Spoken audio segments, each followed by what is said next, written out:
Neng, mana tuh yang makan yo meni di imah usang-usang acan atuh. Abi ge minta ka emak ieu teh, saeuna naon?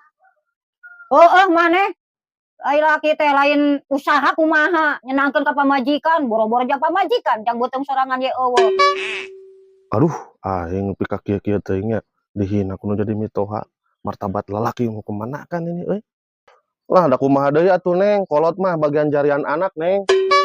Nya, ai kolot mah jarianana, ngan pan kudu mikir arah-arah rumah tangga mah.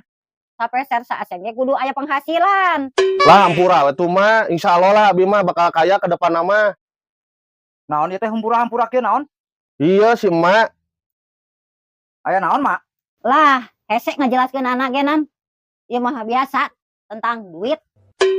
Oh, masalah duit, Mak. Sudah mama dari dulu. Ku saya teh dipenta si budak teh. Emak tuh udah hayuh we. Jang si Asep.